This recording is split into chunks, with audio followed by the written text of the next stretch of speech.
Excuse me, I need to see your boarding passes, now. Right here, miss. Seats 1A and 1B. Is there a problem? These seats were clearly assigned in error. You don't belong in these seats. We paid full price. We are not an error. If you don't move voluntarily, I will have you removed involuntarily. You don't want to make a scene on my flight. Call who you need to call. We are staying right here.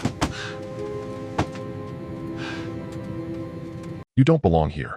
Those 4 chilling words didn't just break a heart, they shattered a 50-year dream. When an elderly couple was dragged out of their seats, the flight attendant thought she was protecting the airline's image.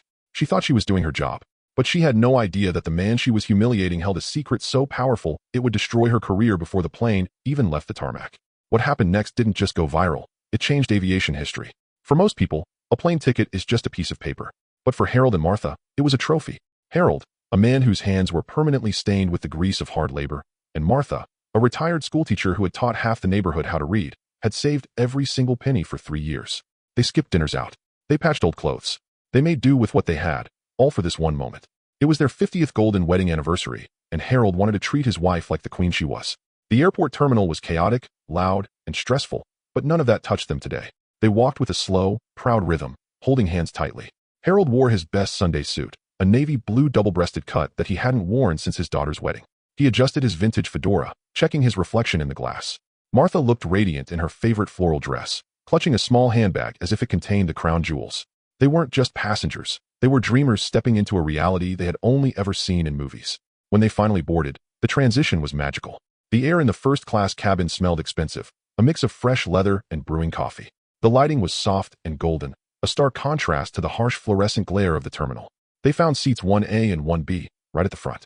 As they settled in, sinking into the plush, wide seats that felt more like armchairs, Martha's eyes welled up with tears. She ran her hand over the smooth armrest, looking at Harold with pure adoration.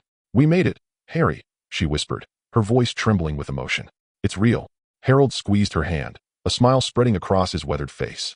"Nothing but the best for you, Marty. 50 years. You deserve the world." They began to relax, unbuckling the tension of the last few years. They talked quietly about the grandchildren and the vacation awaiting them in Paris. For a few beautiful minutes, they felt like royalty. They felt seen. They felt like they finally had a seat at the table. But they didn't notice the shadow looming in the galley. A flight attendant was watching them, her arms crossed, her expression twisting from indifference to disdain. The magic was about to end. The flight attendant, whose gold name tag read Cynthia, didn't walk over. She marched. Her heels clicked against the floor with a sharp, aggressive rhythm that made the passengers in the second row look up from their laptops. Cynthia prided herself on running a pristine cabin. She catered to CEOs, movie stars, and tech moguls. In her mind, first class had a specific look, and the elderly black couple holding hands in the front row didn't fit her aesthetic. She stopped right in front of Harold, blocking the light from the window.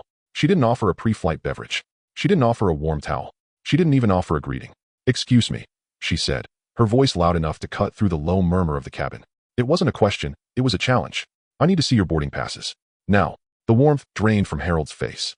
He fumbled slightly, his hands shaking not from age, but from the sudden, sharp change in atmosphere.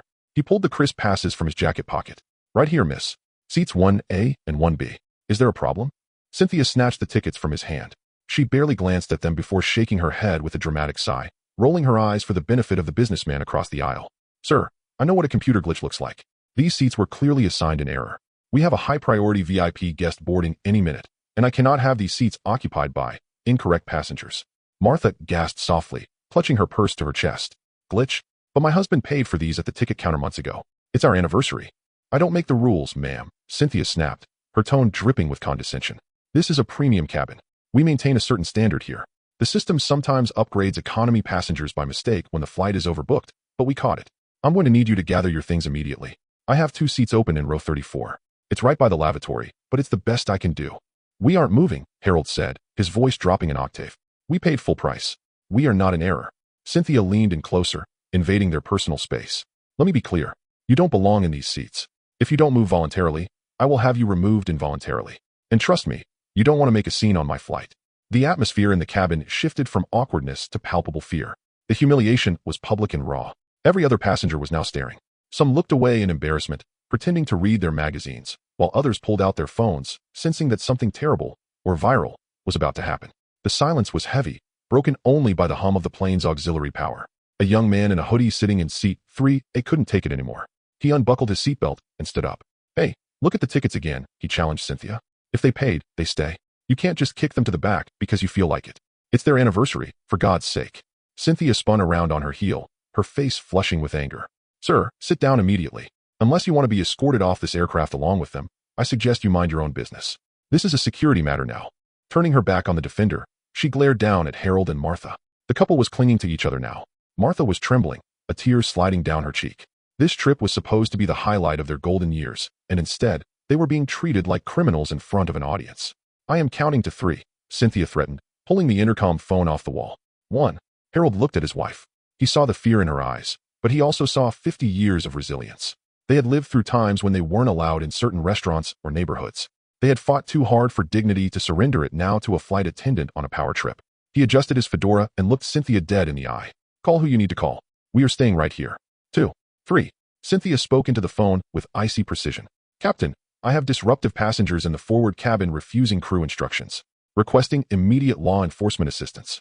Moments later, the heavy thud of boots echoed on the jet bridge. 2 large airport security officers, followed by a police officer, squeezed down the narrow aisle. The sight was heartbreaking. 2 frail, elderly people surrounded by uniformed authority figures, while Cynthia stood with her arms crossed, pointing a manicured finger at them like they were dangerous fugitives. Get them off my plane, Cynthia ordered, her voice shaking with rage. They are trespassing in a premium zone. The officer reached out to grab Harold's arm. Sir, you need to come with us. But before Harold could stand, the entire plane shook as the main cabin door was thrown open with force. A sudden, frantic commotion erupted at the front entryway. Through the window, passengers could see a convoy of black SUVs with tinted windows parked directly on the tarmac next to the plane, a level of clearance reserved for heads of state. A tall man in an immaculately tailored Italian suit sprinted onto the plane. He was breathless, his tie slightly askew, sweat beading on his forehead.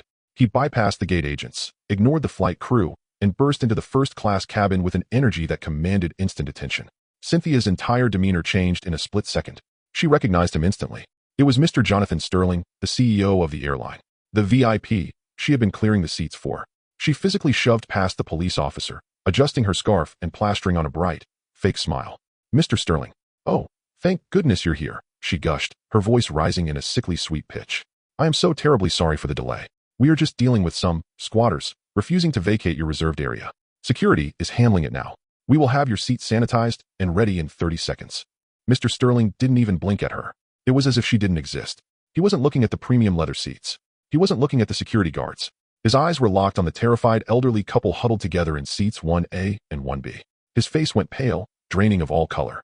Then, a flush of deep, dark crimson rage rose up his neck. Dad? Mom. The words hung in the air like a thunderclap. The silence that followed was absolute. It was deafening. Cynthia froze mid-step. Her mouth fell open, but no sound came out. Her brain couldn't process what she had just heard. The security guard slowly took his hand off Harold's arm and took a step back, realizing he had made a massive mistake. Mr. Sterling pushed past the stunned flight attendant and dropped to his knees in the aisle beside the seats. He took Martha's trembling hands in his. Mom, are you okay? Why are the police here? Why are you crying? Harold adjusted his jacket, his dignity returning in a tidal wave. He looked at his son, then slowly shifted his gaze to Cynthia. This young lady seems to think there's a glitch in the system, son. She says we don't belong in first class. She called the police to take us away. Mr. Sterling stood up slowly. He was a tall man, but in that moment, he looked like a giant. He turned to face Cynthia. The terror in her eyes was visible to everyone in the cabin. The color had drained from her face so completely she looked like a ghost. You try to kick them off? Mr. Sterling asked. His voice was dangerously low, a quiet rumble that was far scarier than if he had screamed. Do you have any idea who this man is? Cynthia stammered, backing away until she hit the bulkhead. I didn't know. It was a mistake. They didn't look like. The system said. They didn't look like what? Mr. Sterling cut her off, his voice slicing through her excuses. Like they belonged. Let me educate you. He turned to the cabin, addressing everyone. This is Harold Robinson. He was the very first mechanic this airline hired 40 years ago. He worked double shifts, holidays, and weekends, fixing engines in the freezing cold so that this company could fly. He broke his back for this airline, so I could go to business school. He isn't just a passenger. He is the foundation of this entire company. He is the reason you have a uniform. He is the reason you have a paycheck. He turned back to Cynthia, his eyes cold as ice. I booked these seats myself to surprise them for their anniversary, and you treated them like garbage. Mr. Sterling turned to the security guards, who were looking for an exit. Gentlemen, you can escort someone off the plane, but it won't be my parents. Please escort this flight attendant off the aircraft immediately. She is no longer an employee of this airline. And take her bags. She is banned from flying with us. She can find her own way home. The entire cabin erupted. It started with the guy in the hoodie, then the businessman, and soon every passenger was cheering and clapping. The applause was thunderous as a sobbing, stunned Cynthia was led off the plane, taking the very walk of shame she had intended for the Robinsons. Mr. Sterling took the jump seat facing his parents. He popped a bottle of Dom Perignon and poured the glasses himself. Happy anniversary, Mom and Dad. I promise, the rest of the trip will be better. The plane took off, but the story didn't stay in the clouds. The video's passengers hit the internet before they even landed in Paris. The airline issued a massive apology. Cynthia became a global example of why prejudice has no place in the sky, and Harold and Martha became icons of dignity. Harold and Martha enjoyed the most luxurious flight of their lives, proving that no matter how people judge you, true class always shines through. If this story made you cheer for instant karma, smash that like button right now. It helps us share more powerful stories like this one. And don't forget to hit subscribe and ring that bell, because you never know when the next video might just change your perspective on life. Now, I have a question for you. If you were a passenger on that plane and saw what was happening, would you have stood up to the flight attendant like the guy in row 3, or would you have stayed quiet to avoid trouble? Be honest. Let me know your answer in the comments below. I'll be reading them.